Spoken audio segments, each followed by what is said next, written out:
Welcome everyone, welcome back to baking. Today we're going to be making lovely coffee and walnut cake. Let's get our oven preheated, let's go. 165 fan, just for Jack. And gas mark 4.5 if you Jack. Let's go. Hello everyone, welcome to Baking. It's me, Jack. And me, Pablo. And this week we're making coffee and walnut cake, and those bloody cooker measurements, Paul. You know I can't stand a half a gas mark and 5 degrees. They don't exist. They're not on any cooker. What was it, 4.5? What was that nonsense all about? What was it, mate? Explain yourself. You know me, I like halves. 165. Bada bing, bada boom. More importantly, we've got our scales, we've got a bowl, we've got some walnuts on the go. We have, these are walnuts. Conveniently, if you happened to make the carrot cake last week, leftover walnuts might be useful now. Absolutely.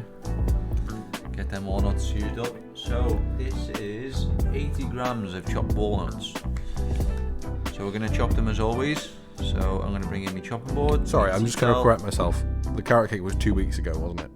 It was 2 weeks ago. There we go. Anyway, sorry. Bring your walnuts in. Chopping board on the tea towel. You take it from here, boss. Knife. So because, like I said in the carrot cake one, because we're making a loaf, we want these a bit more fine, because that'll give you a nice cleaner cut on your coffee and walnut cake.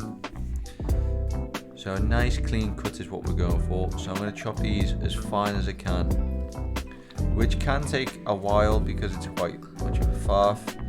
If you have a food processor, blitz it in there. If you have a NutriBullet as well, you could probably stick it in there and just give it a quick little pulse. A little blendery thing, basically. Yes.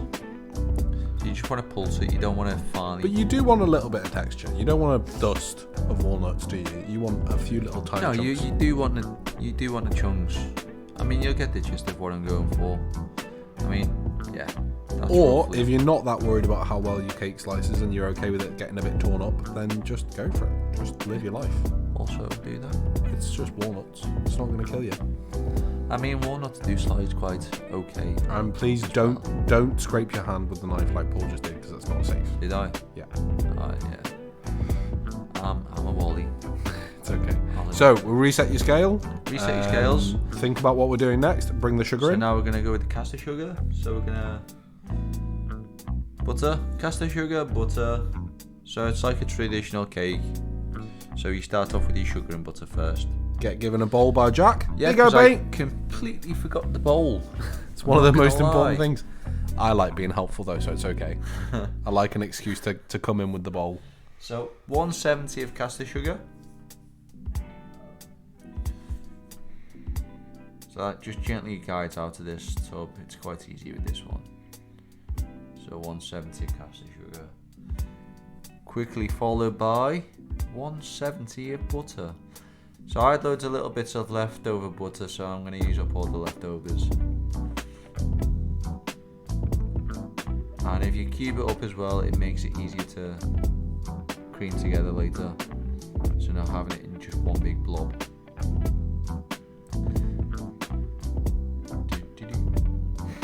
There you go. You can see that butter's nice and soft. It is, it's lovely and soft. You've left it out. I It's don't exactly think how you want it. I don't think this one's as soft. I think it'll surprise you. No, it's solid. It's Paul, did you forget something? I did. I forgot a spoon. Here's a spoon for you, buddy. Do you want the spoon? You told me to get you the spoon, but you're messing around with the butter. I actually forgot how much 140 grams of butter was. So I Spoon. put it into about 4 different blocks. There you go, mate. There we go. So as always, we're going to cream this together. Back of your spoon, gently mix it into your... See, I knew some of that butter was hard. Actually, the first one was the best. Yeah. So yeah, you're pressing it in with the back of the spoon. Yes. I mean, hopefully you've been watching enough of our videos now. You know this stage. Yes. I mean, it does take a little while, but it'll start to come together. Yeah. So we're pressing on the butter to soften it. We're pushing it into the sugar so it's combining. Yes. And we're done when there's no distinct lumps of butter or sugar separate from anything else. Yeah. So you're just creaming it all. It's going to make a sort of paste. Yeah, it comes into a paste. But it just takes a long, long time. It's a good 4-hour workout, this.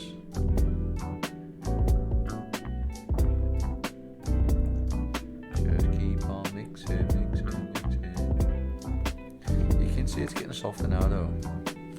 As you work It's it, yeah. starting to... Obviously, as you work the butter, it's going to get softer and softer. It's going to get easier and easier. Paul's got 4 arms of steel anyway, so he's not too worried about this step. No. My arms were sore after this though. I'm not gonna lie. A whole day of baking. Yes. You ever wonder why bakers have got like massive biceps and forearms? You now know the answer. Especially bread makers. Moving flour around, kneading dough, and then mixing butter and sugar together. Absolutely. I think it's just about there now. And depending on the temperature of your room and the temperature of your butter, this might look a little bit softer or a little bit harder. The main thing is that you're looking for that smoothness in the consistency. Working in a cold kitchen is not ideal for baking. No. I'm going to be honest. Yeah, it's there.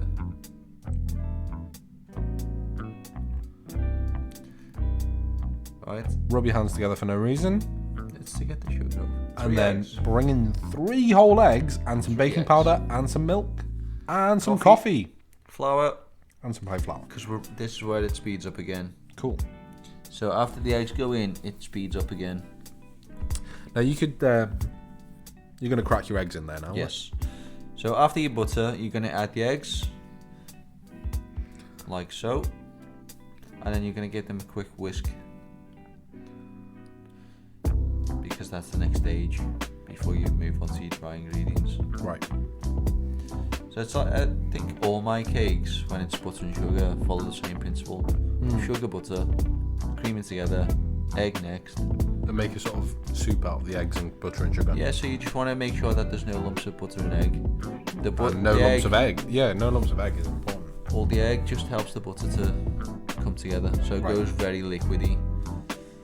And this is why I always start off with a spoon. But also it's important that anything that's wet, you're combining to make a smooth paste before you add the dry, otherwise you get massive lumps of flour, right? Yes.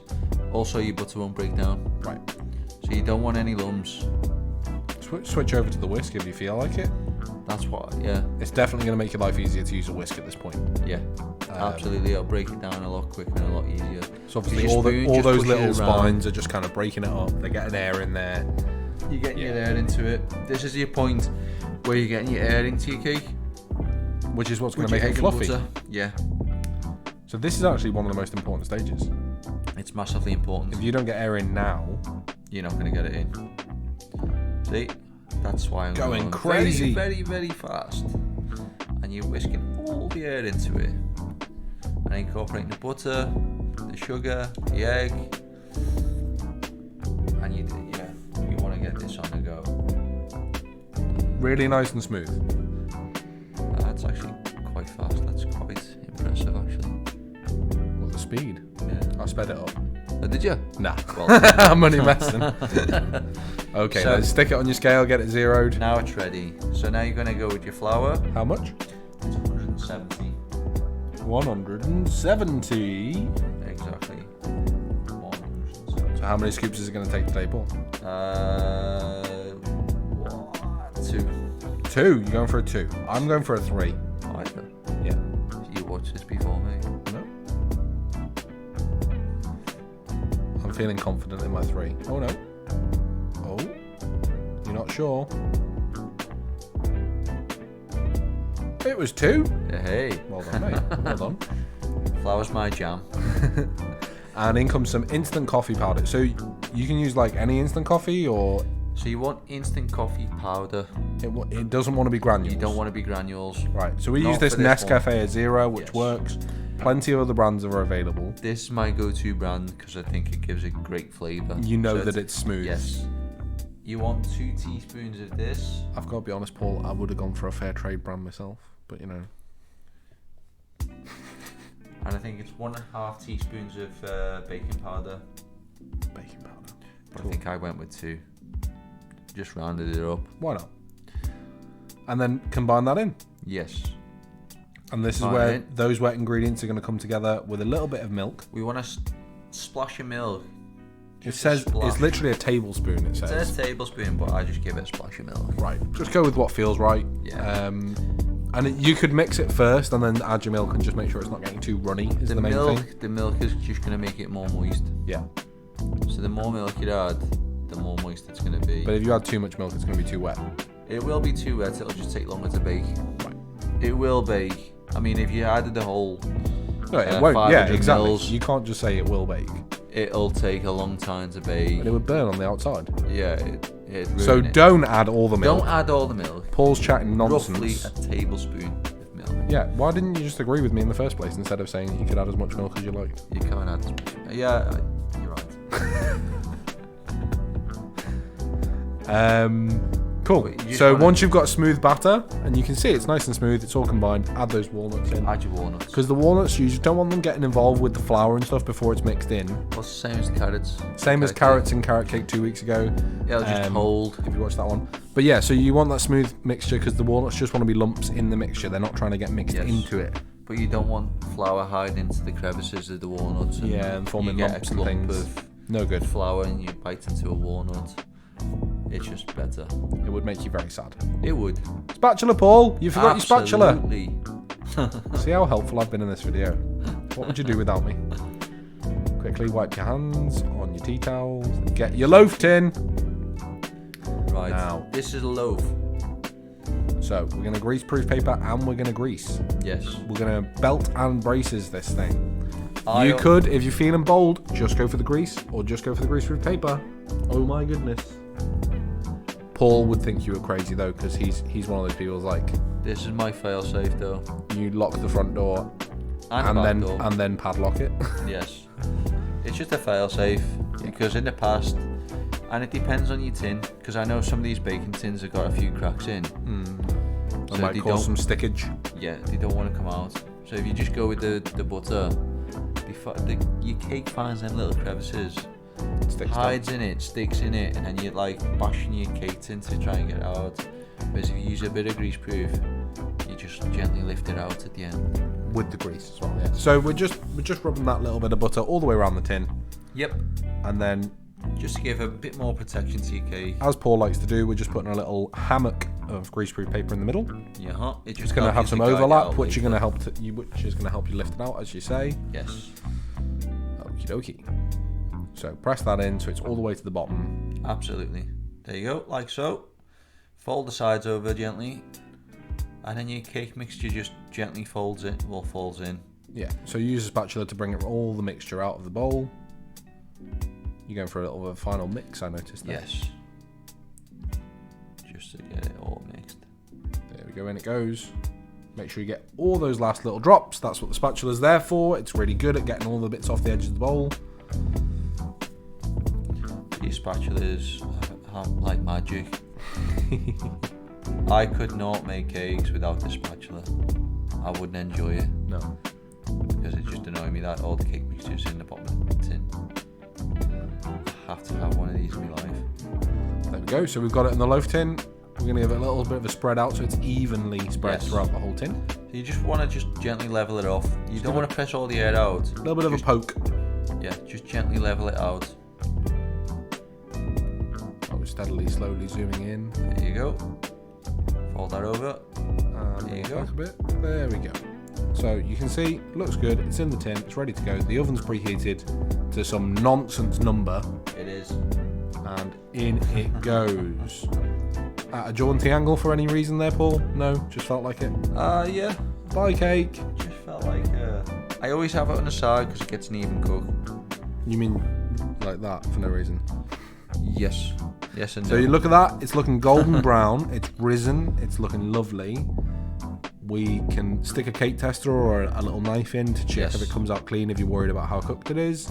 Absolutely. But we're happy that it's cooked, so we've turned the oven off. I think it's been in for about 50 minutes to an hour. Wow. It does actually look like it's sunk a little bit in the middle. It's okay. Yeah, it's fine. It's not the end of the world. What's important is we've made a cake together. But that's usually, I think I checked the oven a bit too early. And there we go. So Paul's just running a knife along the edges, which is how those cracks in the baking tin appear. It encourages them nice little cracks in your So baking tin. I wouldn't use a knife personally. See though, it just But yeah, comes out so easy though. you can lift out, no problem. Beautiful. So now it's time to make icing. It is. We've made icing quite a few times now, and this is very similar to all those other times. So make sure that butter's nice and soft. Yes. A Splash little, of milk, little bit of milk, powder, coffee powder, a little bit of icing sugar. all of the above. So for this, it's 160 grams of soft butter.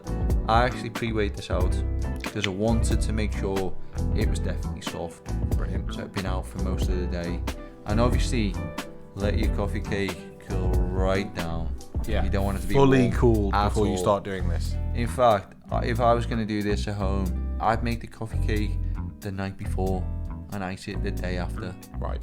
Then you know it's definitely Yes. room temperature, no messing around. And it's 500 grams of icing sugar. I knew that I'd only took a little bit out of that bag, so it's roughly 500 grams. And then you want 1 teaspoon, 1.5 teaspoons. I think I went a bit heavy on the coffee powder. Oh yeah, look. I did. 2.5 really. I can tell you now, Lizzie was a massive fan of this icing Big fan. because she likes coffee and it had beautiful flavour of coffee. This in it. coffee cake was Lizzie's morning break for like 3 days in a row. It was. 4 days in a row. She demolished it. She loved it. So, There we go. as So- always, now you go in with the whisk. It's on. It's full power. We're It's going on. for it. The icing sugar clouds are in the air. And you're just going to whisk it all together.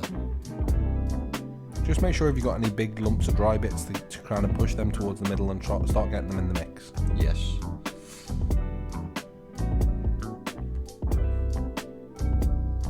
Look at it go. So you just want to make sure it's quite incorporated before you add the milk. The milk just makes it loosen up and come together. Correct me if I'm wrong. I think we may have had some hand mixer malfunctions Yeah, on this day. I was going to mention it in a minute because I think the icing actually kills the mixer. Let's wait and see. I'm doing a U. I'm getting ahead of myself. I'm pretty certain it kills off the mixer. Anyway, I know it does. You can actually see the mixer starts to inhale the icing sugar and spit it out itself.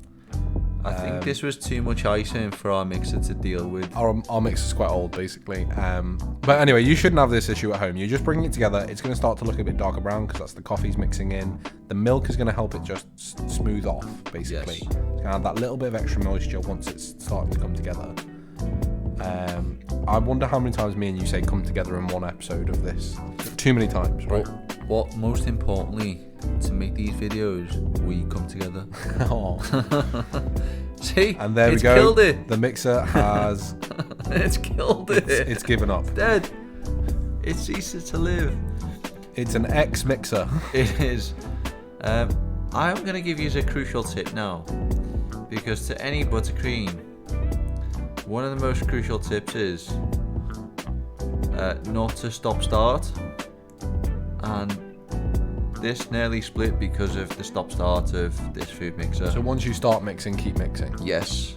So I had to switch, because this buttercream looks lovely at the minute. It just needed to go a bit more, and unfortunately I had to do it with a hand whisk. How barbaric. It is. I mean, it's torturous. I'm a hand whisk person, if I'm honest, Paul. And by all, you seen what it did to our lovely food mixer, or hand blender. Here you go, buddy. That's how Oh, sad. Thumbs down for the hand whisk, for the mixer. hard. It's very hard to do buttercream by hand. It's very easy to split it by hand.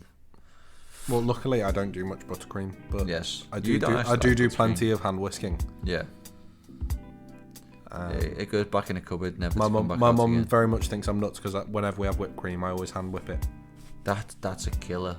Well, I'm pretty good at it, you know. I know. I could believe. Anyway, Arms so of steel. give it a good go.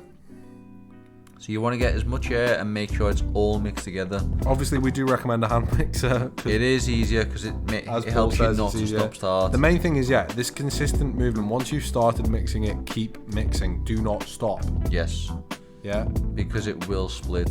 It's to do with the heat, because you're bringing it up and down so much and you're getting air into it. It Anyway, tends to split. I think we're happy with how it is there. I am very happy. It didn't split. We avoided that Just about. With some Nightmare. furious mixing. We've got our loaf. our brick. It does look a little bit like a brick. I know we're just about to do some bricklaying right now. Making new pizza oven. Yes. I just wandered off for 5 minutes just We're to getting a chopping board. Get a chopping board. And a spatula. Very important. Yes. So, next we're going to wander off Knife. this way and find a knife. To cut it. You don't have to cut it. You could just ice it on the top. It's going to be perfectly fine. If you Yes. do decide to cut it, go about halfway. Keep your knife parallel to your cutting board and cut all the way along. I mean, this knife wasn't the greatest, as you can see. A serrated knife is generally the way to go, right? Yes, a good bread knife. Good bread knife. There you go. And you can see it looks a bit dark inside. That's the coffee powder. That's just the way it looks. Get about half your icing if you're doing this method. And I personally think I would have not cut it and just iced all the way over the top and the side. Yeah, if you was going to do that, I'd reduce the icing down a little bit. But could you not just put it on the sides? You For a could fully frosted cake. You could do. I mean, it's entirely up to you. You live your life. Yes. I wouldn't make this because it's got coffee in, but I'm just thinking of the idea of different ways you could do it. Get creative with it, guys. Show us what you get up to. Anyway, so we're just smoothing that out so it's a nice even layer. Yes. That's the plan, right? So you just want a nice even layer in the middle of it. So that every bite's consistent. and all Yes. that. I think that's why I do the middle and the top. Because sometimes, especially in a icing all carrot the way cake, through. yeah, Well, this is a coffee cake. you're getting a bit of everything. Yeah, buddy. Do you want some walnut halves? I do. That you just asked for. I decided I was going to go for a nice bit of decoration. And I've just got the hiccups. You got the hiccups there, I Paul? have. Not gonna lie, I've got the hiccups. Take a deep breath. Deep breath. Have a drink. Everyone listen to Paul drink. Bit of ASMR for you all. Right, there we go. Okay. Sorted. And we're just doing the same on the top. We're smoothing it out. I would have used the Yeah. spatula for this. Why did you choose to use the knife? Well, I would prefer a palette knife. A palette knife, right? Palette knife is what you want. An offset spatula. Yes. Because you can get like a nice Smooth fancy finish. pattern on the top Right. if you just do it. And I was trying to do the same because I usually do this with the palette knife. But with this knife, it's not really working that way. That because that knife is designed for cutting chicken. Yes. That is a good point. Well observed. Yes. So we're going for a few whole walnut halves. I thought to make it a bit better with decoration, I was going to go with a... Oh, you're So going I for a just- bit of crushed? Yeah. Hand crushed even. So I just crushed them in my hands. You can chop them, but I know if I'd have turned around and said, Jack, I'm just going to go over and chop these nuts, he was probably going to Yeah, the thing kill is, me. I have your best interests in heart as an audience. At heart. In my heart. Your best interests. Because if I didn't corral Paul, you'd watch for about 9 minutes of every video, you'd watch the back of Paul's bum as he did something stupid in the kitchen. Anyway, the cake's looking great. It's ready to rumble. Super. We've zoomed in. We've got those lovely walnuts over the top. It's looking fantastic. And here is that glamour shot. There we go. My goodness, here we go. Beautiful. Boom, look at that. Lovely close up. Beautiful. Well enjoyed by all the coffee lovers in the Ark and the coffee cake lovers. We're not quite sure what we're going to do next week because we haven't filmed it yet. And please let us know if you have a go. Anyway, Thank you for joining us. I've been Jack and that's been Paul. It's me. We'll see you And next that's week.